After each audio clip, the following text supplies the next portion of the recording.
This was Hong Kong in 2019.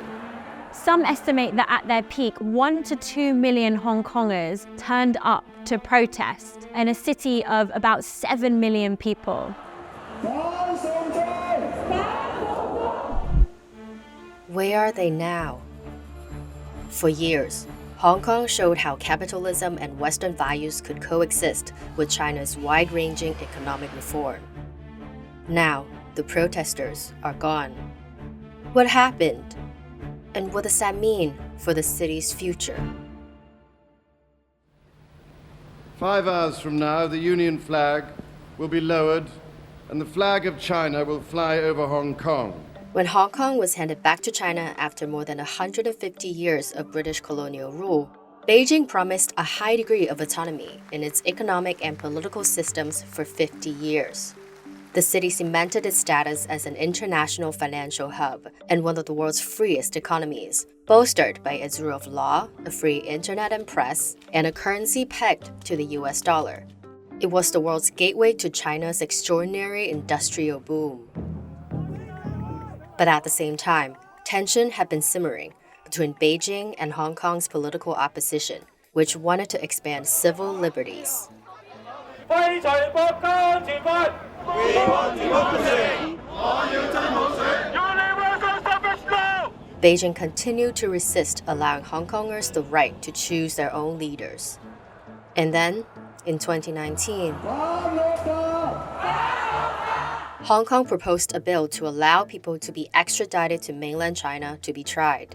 And that triggered concerns that Beijing could use this legislation to clamp down on political dissent in Hong Kong.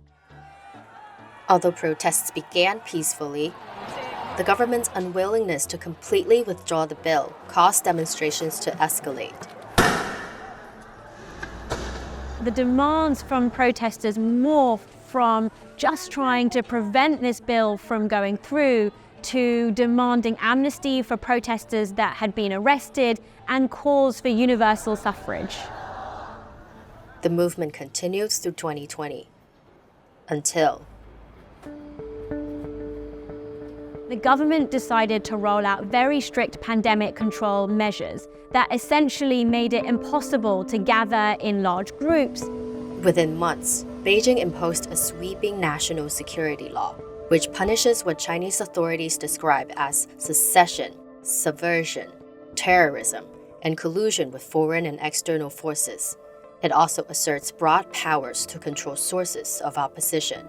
Authorities then began to arrest people that they alleged were instrumental in the protests. And they also made it essentially impossible for Hong Kong's opposition parties to continue operating. That also led to the shutdown of several pro-democracy outlets, including Jimmy Lai's newspaper, Apple Daily. It was just too much for some. Since I left Hong Kong, I witnessed my friends from my industry, including theater actors, visual artists, got arrested or got charged. I felt really scared, and I felt this place is trying to expel its own people. Jarita and her husband left Hong Kong in 2019 and now live and work in the UK.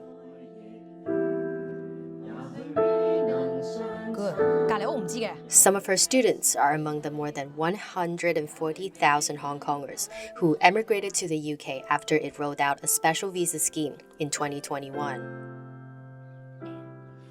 Meanwhile, Beijing revamped the body that picks members of Hong Kong's Legislative Council to make sure only pro-China candidates can secure a seat. Effectively, that meant that Hong Kong's government no longer had an opposition. And in March this year, Hong Kong introduced its own security legislation. New crimes like treason and insurrection carry life sentences. The threat to national security is real. So it is important we all bear that in mind, to be on guard all the time. But it wasn't just increased restriction on free speech and expression, bringing Hong Kong closer to the mainland. Governments on both sides introduced programs to encourage Hong Kongers to study, work, and live in mainland China, and vice versa. Transport links have improved to support this. In 2017, President Xi Jinping unveiled the Greater Bay Area Development Project, an effort to integrate Hong Kong with Macau, Shenzhen, and nearby cities, starting with expanded infrastructure.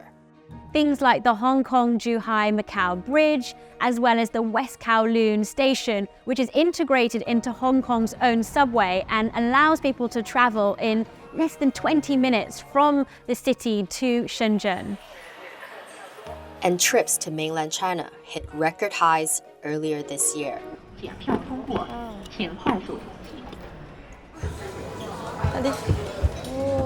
Some are embracing the growing ties. Born and raised in Hong Kong, 26-year-old Kaka took a job in Shenzhen after finishing her master's. Now she's working on starting her own business in mainland China.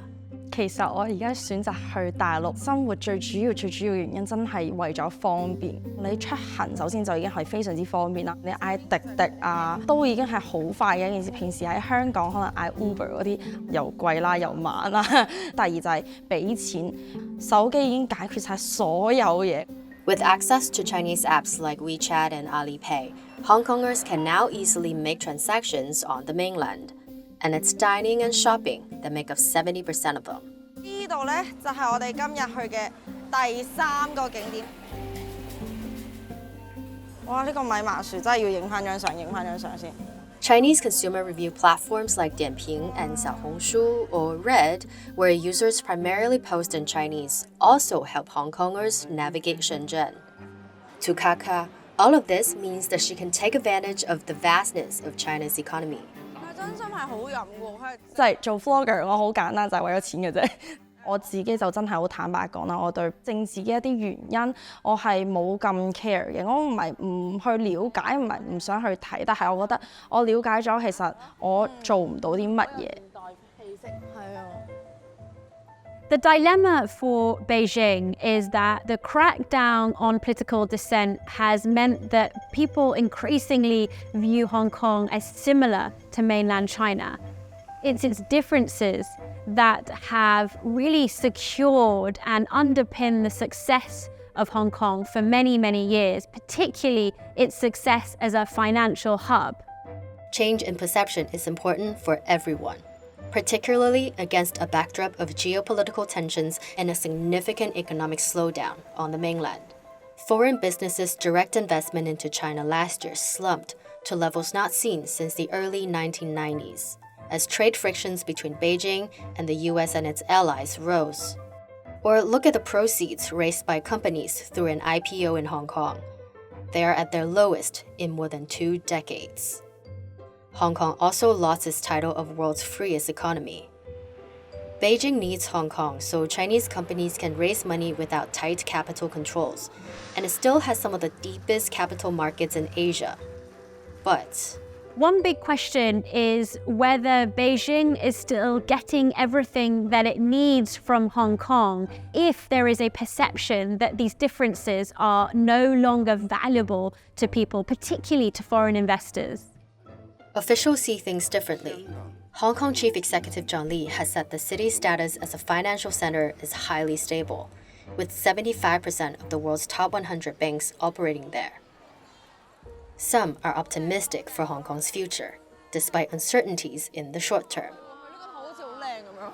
呢1-2年好坦白講，我未必話會選擇而家即刻返香港發展。但係未來嘅話咧，我覺得香港只會越嚟越好。所以我覺得呢一個返香港嘅打算絕對會喺我人生裡面發生咯。But for people like Jarita, leaving the city for good was the answer to her discontent. If I stay in Hong Kong, maybe I will still have a good career, but it's better that I leave because I don't want myself to be changed. I don't see a future that I like for me in Hong Kong.